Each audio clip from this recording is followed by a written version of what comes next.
이름으로 말씀을 증거하기를 원합니다. 한번 따라할까요? 평강의 왕으로 오신 예수님. 여러분, 이 땅에는 코로나로 만연함에도 불구하고 여전히 분쟁과 다툼이 이어지는 모습을 보게 됩니다. 나라뿐만 아니라 세계가 그렇고 서로 또 백신을 구해보겠다고 지금 현재 우리나라도 백신 구하기가 어려운 가운데 있죠. 확정된 것은 약 1,000만 명분밖에는 안 된다고 합니다. 근데 강대국들은요, 이미 전 국민이 다 맞고도 또 맞을 수 있는 분량을 확보하고 있고, 이 학자들에 의하면, 또 전문가들에 의하면 빈민국 국민들은 아예 구경조차 할 수 없는 상황이라고 합니다. 그러니 역시나 이와 같은 세계 열강들 속에서 또 가난한 나라들은, 열악한 나라들은 이 가운데서 더 어려운 가운데 있는 거지요. 거기에서는 서로의 이권이 있고 다툼이 있는 것입니다. 그러면 교회는 괜찮은가? 교회 안에서도 여전히 코로나 속에서도 우리의 마음을 아프게 하는 이야기들이 들려옵니다. 뉴질랜드에서 목회하시는 한 목사님이 오셔서 설교하실 때의 이야기입니다. 그 이민교회는 성도들이 주일날 설교를 듣고 예배를 드리고 이제 점심 먹는 시간을 그렇게 기다린답니다. 왜 그럴까요? 한국 사람들끼리 모여서 김치도 먹고 또 밥도 해서 먹고 하니까 그것이 좋은 거죠. 그런데 좋기는 했으나 여러분, 김치하고 밥만 먹습니까? 이제 반찬이 늘어나겠죠? 이것도 하고 저것도 하고 하니까 준비하는 손길들이 아마 힘들었나 봐요. 누군가가 한 끼 밥 먹는데 꼭 밥 먹어야 합니까? 우리 빵 먹읍시다! 이렇게 말씀하셨대요. 그랬더니 이 밥을 좋아하시는 우리 교인들께서는 한 끼 먹으니까 제대로 먹어야지 그러면서 밥을 고집하셨대요. 그래서 드디어 식성에 따라 빵파와 밥파가 생기셨다는 거예요. 그래서 이 교회가 빵파와 밥파가 서로 또 이러한 이 문제로 인해서 갈등을 겪기 시작했는데 참 아무것도 아니지 않습니까? 밥 먹고 싶으면 밥 먹고 빵 먹고 싶은 사람 빵 먹으면 되지 않습니까? 예, 준비해 빵을 밥하기 어려우신 분들은 빵 드시면 되고 이렇게 하면 되는 것을, 이게 결국은 교회를 세워가는 문제까지 번졌다는 거죠. 파당을 지어서 빵파가 복음 전하러 가자 그랬더니 밥파가 니들끼리 가라.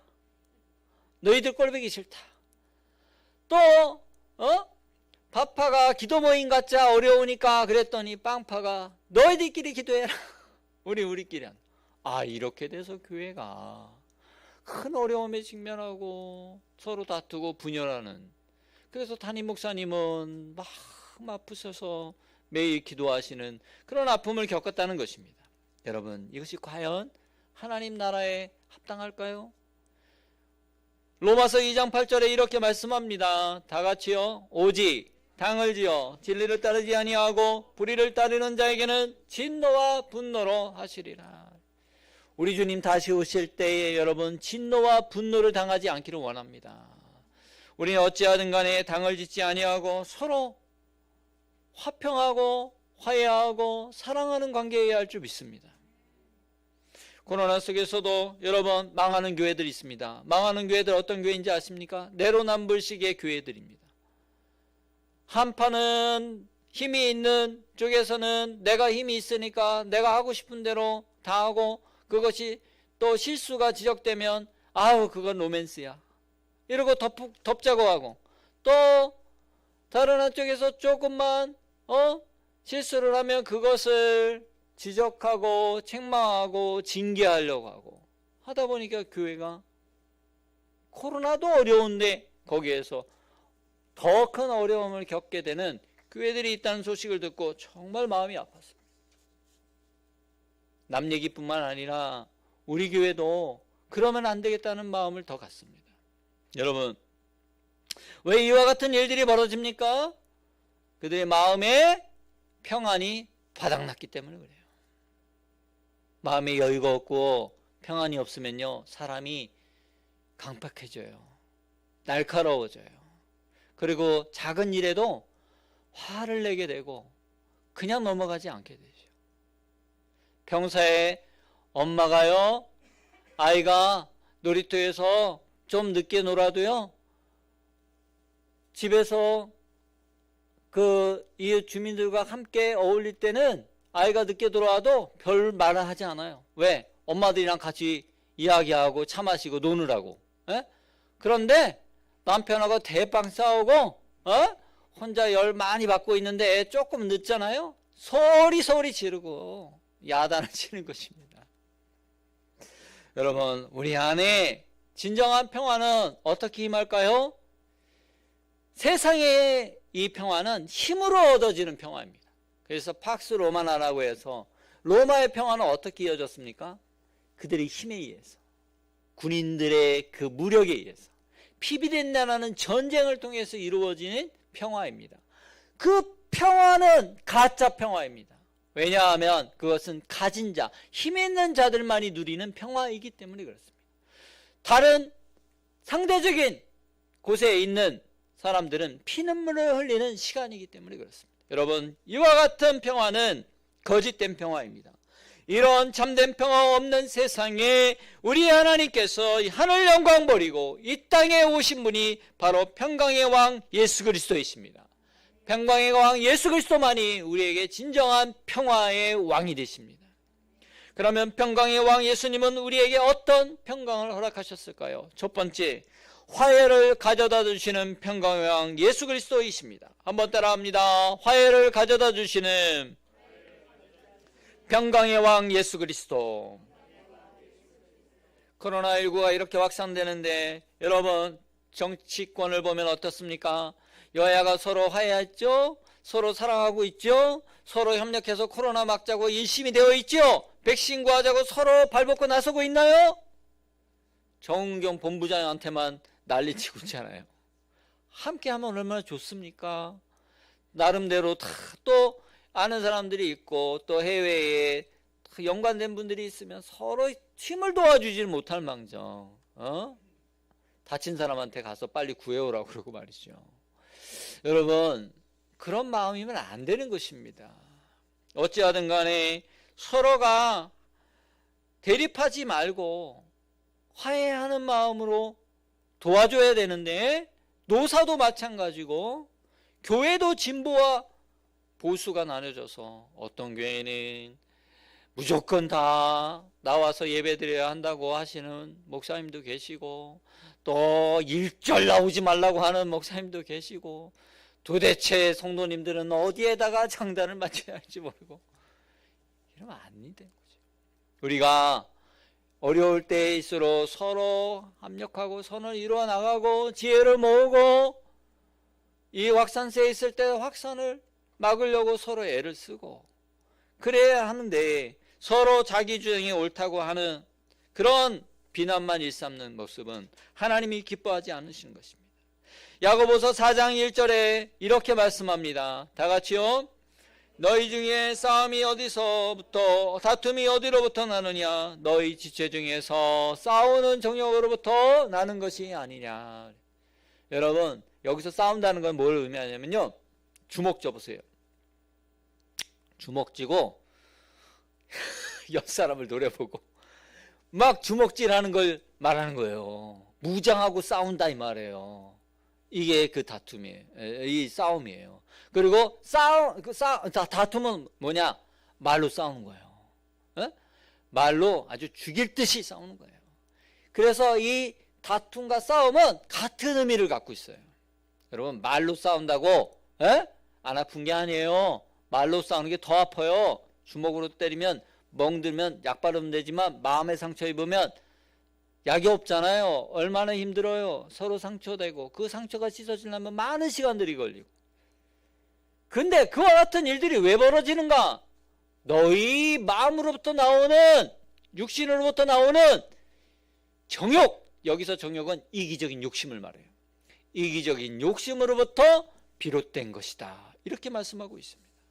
여러분, 예수님께서 예수님의 피값을 흘려 우리를 사셨다고 그랬어요. 우리를 사서 하나님께 드렸다고 했어요. 그 드려진 공동체가 교회라고 했어요. 왜 교회를 하나님께서 그 아들 독생자 예수 그리스도의 피값을 들여서 사셨을까요? 예수님은 하나님께 이렇게 기도하면서 우리에게 말씀하십니다. 요한복음 17장 21절로 23절입니다. 다 같이요. 아버지여, 아버지께서 내 안에 내가 아버지 안에 있는 것 같이 그들도 다 하나가 되어 우리 안에 있게 하사 세상으로 아버지께서 나를 보내신 것을 믿게 하옵소서. 내게 주신 영광을 내가 그들에게 주었사오니 이는 우리가 하나 된 것 같이 그들도 하나가 되게 하려 함이니이다. 곧 내가 그들 안에 있고 아버지께서 내 안에 계시어 그들로 온전함을 이루어 하나가 되게 하려 함은 아버지께서 나를 보내신 것과 또 나를 사랑하신 것 같이 그들도 사랑하신 것을 세상으로 알게 하려 함이로소이다. 아멘. 주님의 피값으로 사신 교회가 하나 되어 하나님 사랑 안에 거하는 것을 세상으로 알게 하시기 위해서 우리 주님이 그 높고 높은 하늘 영광 버리고 이 낮고 낮은 인간의 몸을 입고 죄인의 몸을 입고 죄 없으신 분이 죽기 위해 이 땅에 오신 것이 성탄입니다. 우리는 이 하나님의 깊고 놀라우신 뜻을 깊이 마음에 새기고 성탄의 참된 의미를 우리의 삶 속에 이루어내야 할 줄로 믿습니다.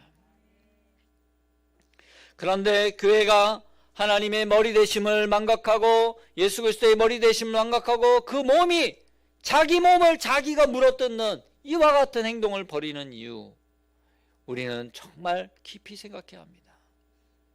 그러면 어떻게 우리가 진정으로 하나님의 나라 안에 한 백성이요 참된 화해 공동체가 될 수 있을까요? 그것은 오직 예수 그리스도만이 이룰 수 있습니다. 왜냐하면 예수 그리스도가 우리의 화해자로 오셨기 때문에 그렇습니다.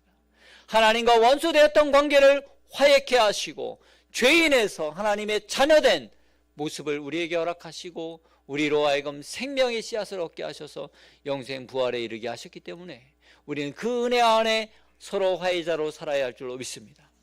에베소서 2장 13절에 이렇게 말씀합니다. 이제는 전에 멀리 있던 너희가 그리스도 예수 안에서 그리스도의 피로 가까워졌느니라.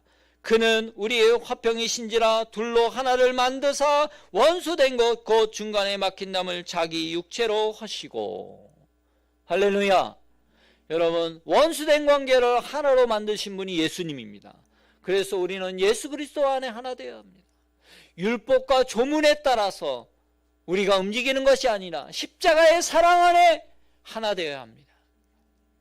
예수님은 에베소서 2장 15절로 17절에 이렇게 말씀합니다. 법조문으로 된 계명의 율법을 폐하셨으니 이는 둘로 자기 안에서 한 세 사람을 지어 화평하게 하시고 또 십자가로 이 둘을 한 몸으로 하나님과 화목하게 하려 하심이라. 원수된 것을 십자가로 소멸하시고 또 오셔서 먼 데 있는 너에게 평안을 가까운 데 있는 자들에게 평안을 전하셨느니라.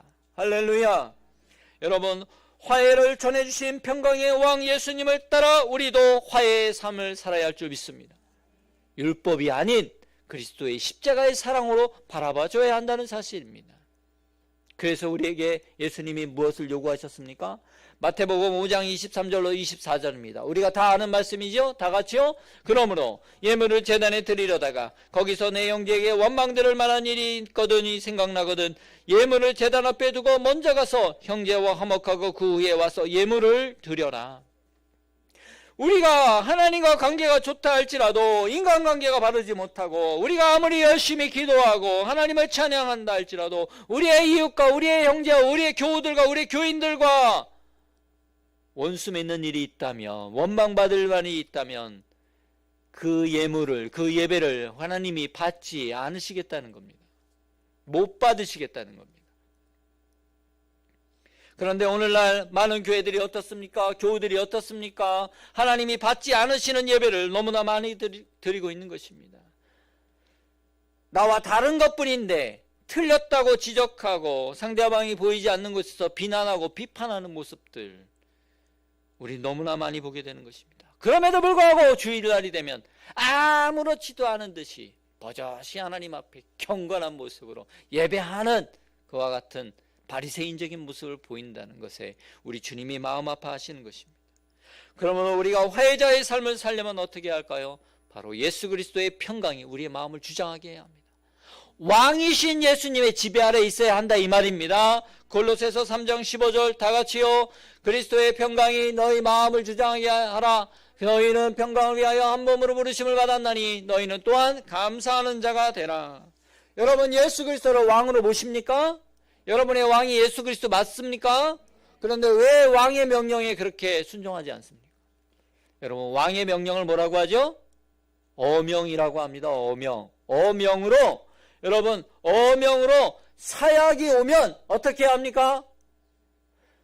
사약은 거절 못 먹겠습니다. 이렇게 할 수 없죠. 예전에 보면 충신들은요 사약이 와도 어떻게 했어요? 거기다가 절하고 그리고 사약을 마시면서도 만수무강하시옵소서 하고 사약을 먹고 그랬음에도 불구하고 정말 불의한 왕이 내려준 사약을 먹고도 죽었는데 여러분 우리의 왕이신 예수님이 우리에게 조금만 좀 어려움을 줬다고 해서 그냥 하나님 앞에 원망하고 불평하고 사랑하라고 화평하고 서로 화해하라고 하는데도 내 눈에 뭐가 들어가도 천국에서 다시 안 볼 것처럼 말이죠. 세상 사람이 그래요. 예수 믿는 사람들 싸우는 거 보면 아주 징그럽대요. 왜? 예수 믿는 사람들은 싸우면 절대 화해 안 한대. 안 믿는 사람은 치고받고 싸워도요 나중에 이렇게 한 잔씩 하면서 또 화해하고 욕하고 그래도 풀어지는데 세상 예수 믿는 사람들이 그렇게 독하게 화해 안 한다고 누가 말해요? 세상 사람이 말해요. 너무나 부끄러운 거예요. 여러분 교회의 하나됨은 평강의 왕이신 예수 그리스도가 주인 되실 때 교회에 화해가 임합니다. 우리의 가정에 화해가 임합니다. 우리의 이웃들과 화해가 임하는 것입니다. 여러분 싸울 것은 싸워야 됩니다. 정부에서 또 나라에서 지금 낙태를 해도 죄를 묻지 않는 그런 법안 또 차별금지법이라고 해서 그것을 슬쩍 통과시켜서 하나님 창조의 질서를 무너뜨리려는 이러한 행위에 대해서는 우리가 단호해야 합니다. 단호해야죠. 그러나 여러분 우리가 우리의 이웃들에게 주의 사랑으로 전하고 원수를 원수로 갚지 않고 그리스도의 화평을 가지고 나가야 할 줄로 믿습니다. 그것이 오늘날 우리에게 주시는 화해자로 오신 예수 그리스도의 은혜인 줄 믿습니다. 두 번째는 용서를 가져다 주시는 평강의 왕 예수 그리스도이십니다. 한번 따라할까요? 용서를 가져다 주시는 평강의 왕 예수 그리스도. 평강의 왕 예수님께서 우리 가운데 오셔서 우리의 죄를 용서하셨기 때문에 우리가 죄사함을 받고 하나님의 자녀된 거 여러분 믿으시죠? 자, 그런데요 예수님은 우리에게 기도를 가르쳐 주실 때 누가복음 11장 4절에 이렇게 말씀하십니다. 시작. 우리가 우리에게 죄 지은 모든 사람을 용서하오니 우리 죄도 사하여 주시옵고 우리를 시험에 들게 하지 마시옵소서. 여러분 우리가 주기도문에 늘 하는 기도지요? 자, 그렇다면 우리에게도 우리의 죄를 용서받으려면 먼저 우리가 어떻게 해야 돼요? 우리에게 죄 지은 자를 용서하라고 그랬어요. 자, 여러분 우리에게 죄 지은 자 다 용서했죠? 남김없이 용서했죠? 지금도 용서 안 한 사람 한 사람도 없죠? 미워한 사람 한 사람도 없죠? 라고 물어보면 솔직히 가슴에 손을 얹게 됩니다. 저 역시도. 그러면 이게 무슨 말인가? 그러면 용서받지 못했다는 건데 내가 용서받지 못하면 천국에 갈 수 있다 없다? 없다. 그게 우리가 알고 있는 구원의 복음의 상식이잖아요. 그런데 여기서 말씀하시는 것은 그런 의미가 아닙니다. 자, 용서에는 두 가지 의미가 있습니다. 먼저는 예수님께서 십자가에 죽으셔서 우리를 용서해 주신 그 십자가의 보혈에 의한 용서, 그 용서는 우리의 구원에 관련된 문제입니다. 그렇다면 이 문제는 무엇인가? 우리가 우리에게 죄 지은 자를 용서해 주는 것은 무엇을 의미하는가? 자, 이렇습니다. 하나님이 우리를 구원하셔서 우리에게 평강의 물레방아를 주셨습니다. 자, 물레방아를 뭐가 있어야 곡식도 찢고 하지 않습니까? 물레방아. 근데 제일 중요한 건 뭐예요? 물레방아만 있으면 돼요? 물레방아는 어떻게 해야 제대로 된 거죠? 돌아야 물레방아죠. 물레방아가 아무리 좋으면 뭐합니까? 물레방아 아무리 힘이 좋으면 뭐합니까? 물이 높은 데서 낮은 곳으로 흘러갈 때, 끊임없이 흘러갈 때 그 물레방아가 돌아가듯이 우리에게는 구원의 길이 열렸어요. 평강의 물레방아가 주어졌어요. 자, 우리가 우리에게 죄 지은 자에게 용서하는 것은 바로 그 물레방아에 용서의 물을 계속 쏟아 부으란 말입니다. 그 물이 흘러내려야 한다는 말입니다. 높은 곳에서 낮은 곳으로 내려가야 한다는 말이죠. 용서는 바로 그런 것입니다. 그럴 때 우리가 예수 그리스도 안에, 평강의 왕 대신 예수 그리스도 안에 진정한 기쁨과 감사와 평안과 사랑이 있는 삶을 살게 된다 이 말이에요. 예수 믿었는데도 얼굴에 인상 쓰는 사람들이 있어요. 있어요. 김포의 한 교회에 부흥회를 갔는데 중직들은 보통 앞에 앉잖아요. 앞에 앉은 한 중직 재직이 부흥회 내내 인상만 쓰고 있는 거예요. 굉장히 신경 쓰이거든요. 설교할 때 그런 분은 되도록이면 뒤에, 저 벽 뒤에, 기둥 뒤에 앉으시면 좋겠어요. 그런데 그 앞에 앉아요. 그래서 인상들 굳은 표정으로 이렇게 보시면 굉장히 부담되거든요. 예. 그런데 3일을 그렇게 하시니까 하나님이 저 굳은 마음을 깨라는 마음을 주셔서 우리 하나님 앞에 마음을 내려놓고 기도합시다. 여러분 무엇이든지 하나님 앞에 회개하면 하나님이 용서해 주신다 했사오니 자복하고 회개합시다 하고 회개 기도를 했는데 마지막 날 하는데 그 중직이 막 기도를 하는데 방언을 막 하시더래.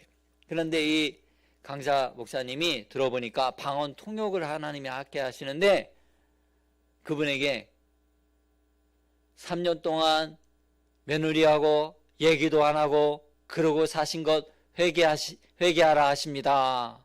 이렇게 말씀을 드렸더니 깜짝 놀라시면서 어떻게 하셨냐고. 하나님이 지금 방언을 통역해 하셨는데 그것을 회개하라 하십니다.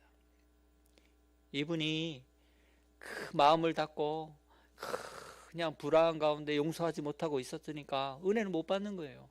하나님이 그 가운데 회개의 영을 부어주셔서 그것을 회개하자. 그리고 며느리를 용서하자. 그 안에 이제 평강의 물레방아가 돌아가기 시작하는 거예요. 그렇게 교회에서는 중직이라고 사람들이 다 이렇게 존경해 주는데 집에 가면은 아주 그냥 요즘같이 부는 차가운 겨울바람보다 더 쌩쌩하고 말이죠. 예수 믿는 집에 가정에 인상파들이 모여 있으면 안 됩니다. 여러분, 아빠부터 인상파가 되면 안 되고 엄마도 인상파 되면 안 되고 그러면 온 가족이 다 인상파 되는 거예요. 여러분, 예수 안에는 서로 화평의 얼굴이 돼야 합니다. 사랑의 얼굴이 돼야죠. 그랬더니 그 화평의 물레방아가 평강의 물레방아가 확 돌아가지고 모두가 화해하고 아름다운 주의 가정이 되었다는 사실입니다. 여러분, 그러므로 이 평강의 물레방아를 위해서 끊임없이 우리는 용서의 이 물을 흘러 보내야 할 줄로 믿습니다.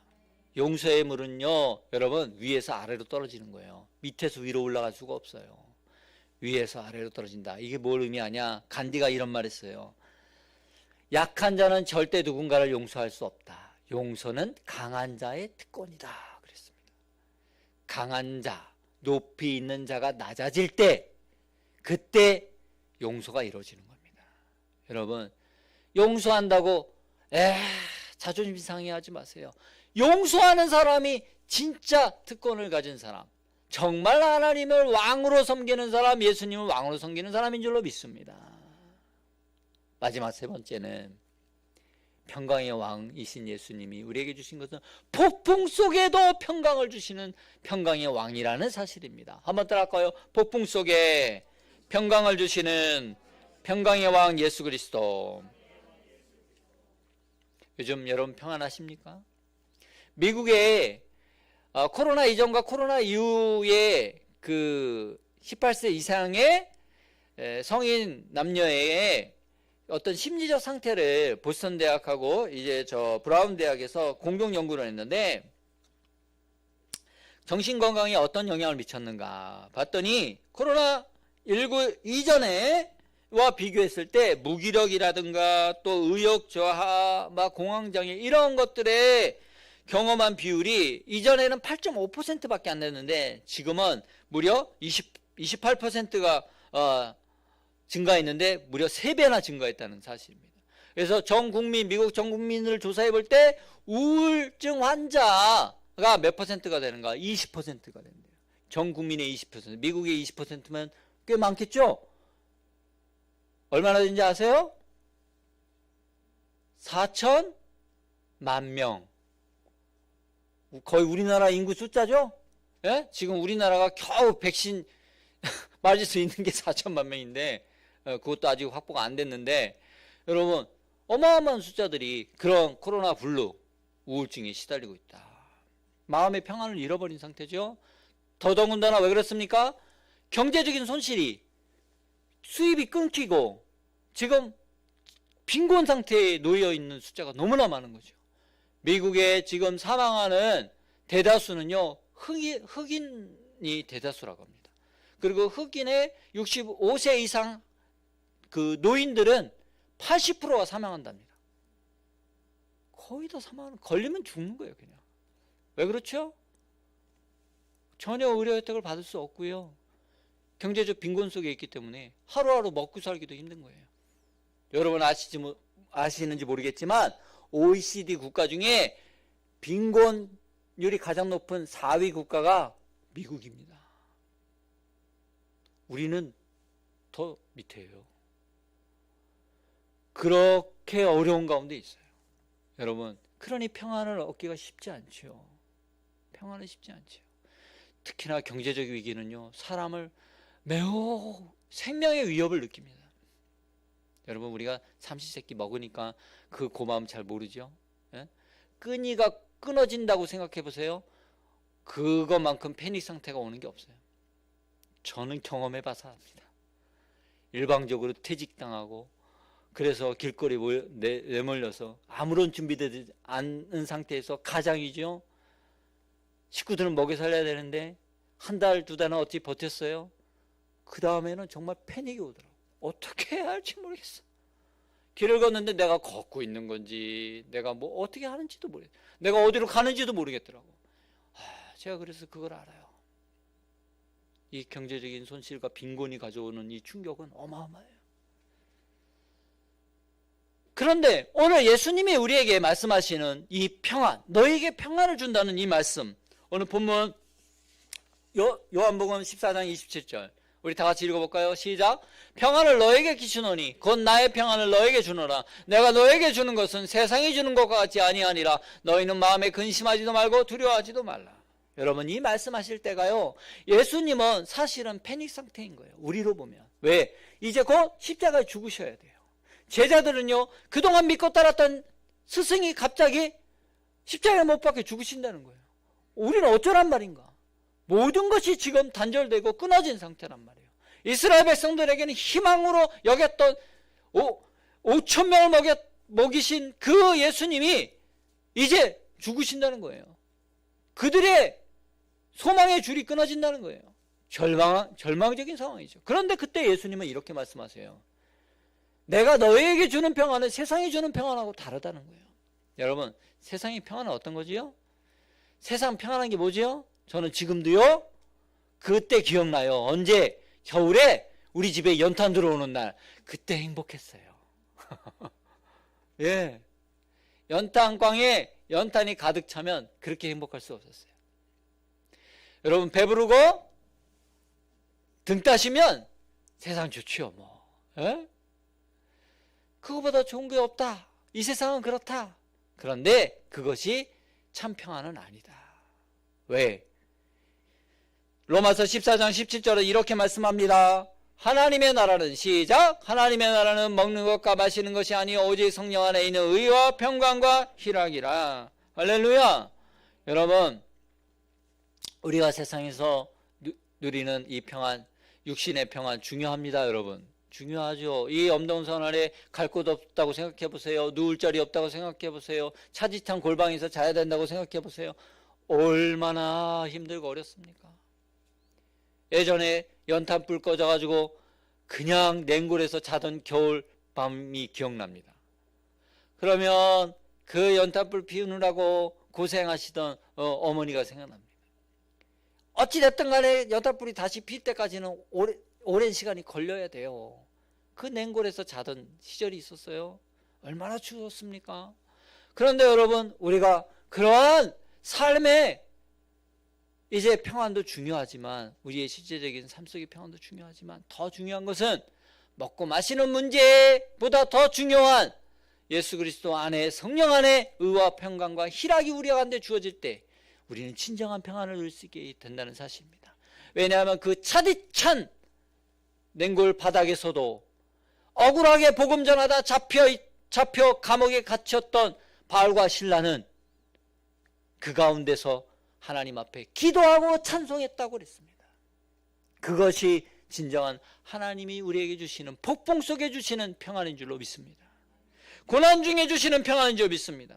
사도행전 16장 25절, 한밤중에 바울과 실라가 기도하고 하나님을 찬송하며 제수들이 듣더라.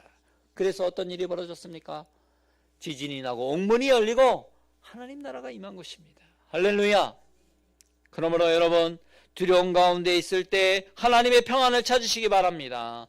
하나님의 평강이 임하기를 기도하시기 바랍니다. 그럴 때 그 크신 하나님의 평강이 우리의 지금 당하고 있는 모든 육신의 삶의 불편함과 어려움과 이 고난을 넉넉히 이기게 할 줄로 믿습니다. 이 시대의 욥이라 불렸던 여러분, 고 이간희 지사님 기억하실 것입니다. 이간희 지사님께서 생전에 참 키도 크시고 건강하시고 행복한 가정을 이루고 살다가 갑자기 대장암에 걸려가지고, 그것도 말기에, 그것도 어려운데 아이를 낳고 아내가 혈액암에 또 걸리고, 얼마나, 또 어머니가 아들의 그 암으로 인하여 비가 나셔서 또 생을 먼저 떠나시고, 정말 말로 할 수 없는 그런 고통 중에 있을 때 이분이 이런 말씀하셨어요. 제가 제일 기억하는 그 간증의 내용인데, 그는 어떤 일이 있어도, 이 지사님은 어떤 일이 있어도 하나님을 원망하지 않는 근거라면서 자신의 손익계산서를 이야기한 적이 있어요. 손익계산서. 이 손익계산서가 뭐냐? 왼편에는 하나님께 받은 은혜, 또 다른 편에는 자신의 인생에 마주했던 그 아픔과 고난을 비교해 볼 때 내 인생이 과연 하나님이 주신 은혜보다 마이너스 인생인가 하는 거죠. 여러분, 그분이 이런 말씀하셨습니다. 주님이 이 땅에 오셔서 피 흘리고 죽으신 그 은혜의 피값이, 그 은혜가 내가 인생에 마주한 고난과 그 아픔과 이 질병의 고통보다 더 크고 위대하다는 사실입니다. 그래서 그 하나님이 주신 그 손익계산서에 보면 하나님이 주신 그 모든 수입이 내 인생에서 빠져나간 고통으로 인한 이런 손실보다 결코 작지 않다. 그래서 내 인생은 언제나 마이너스, 적자가 아니라 흑자 인생이다. 여러분, 대장암 4기에 아내는 혈액암에, 어머니는 생을 마감하시고, 그리고 나는 죽어갈 때 내 인생이 마이너스가 아니라고 말할 수 있는 사람이 얼마나 있을까요? 저와 여러분의 인생의 손익계산서는 어떻습니까? 여러분, 우리도 다르지 않습니다. 우리에게 아무리 큰 고난과 우리의 인생이 마주하는 아픔이 있을지라도 하나님이 우리에게 주신 평강의 은혜, 십자가의 은혜보다 그것이 더 크지 않습니다. 저와 여러분 역시 우리의 인생은 마이너스가 아닙니다. 예수 안에 있는 인생은 플러스, 흑자 인생인 줄로 믿습니다. 그러면 여러분, 하나님의 크신 사랑의 결정체 십자가의 사랑을 우리 기억하면서 우리의 마음에 있는 평안을 잃지 않게 되기를 축원합니다. 이번 비대면 기도 신방을 하면서 만나고 싶어도 만날 수 없고 손잡고 싶어도 손잡을 수 없는 안타까움 속에서 이제 우리 성도님들의 문 앞에 서서 그 찬 또 영하 10도 15도 되는 그 날씨에 눈길에 이렇게 신방을 하다 보니까 그 문을 이렇게 손을 대면 얼마나 찬지 몰라요. 그런데 그 자리 찬 문에 손을 대었을 때 제 마음은 우리 성도님의 마음이 이보다 더 잘 차면 어떡할까. 하나님 주의 보혈을 발라주십시오. 지금 생계로 인하여 고통당하고 있다면 하나님께서 그 마음에 하늘의 평강을 부어주시고 하나님이 어려움을 이기게 하여 주시옵소서. 그래서 제가 손을 떼지 않고 끝까지 기도했어요. 사실은 마음으로는 많이 눈물이 났지만 우리 또 곁에 지역자님들이 계셔서 제가 마음으로만 간절히 기도했습니다. 이렇게라도 하나님이 조금이라도 이 종을 통해서 하나님이 은혜를 주신다면 얼마나 감사한가. 그래서 사실 추웠는데 추운지 잘 모르고 다녔어요. 네. 미끄러운지도 모르고 막 다녔어요. 하나님 한 번도 안 미끄러지게 해주셨어요. 오후 늦게까지 우리 지역자님들도 고생 많이 하셨어요. 함께 기도해 주시고 엘리베이터 없는 우리 또 성도님 가정에 그냥 3층 4층 막 뛰어서 올라가고 예전 같았으면 날라서 올라갔을 것인데 숨이 참해도 같이 기도하고 물론 정말 그 고위험군에 계신 분의 가정은 저희가 가지 않았습니다. 또 이제 믿지 않는 성도님들의 가족이 믿지 않아서 오히려 교회에서 오는 것에 대해서 부정적인 생각을 가지신 가정은 저희가 일부러 또 안 갔습니다. 전화드리고 그냥 기도해드리고 그렇게 했습니다. 여러분 어찌하든 간에 진정한 이 폭풍 속에 우리의 삶을 이길 수 있는 힘은 평강의 왕이신 예수 그리스도밖에 없는 줄 믿습니다.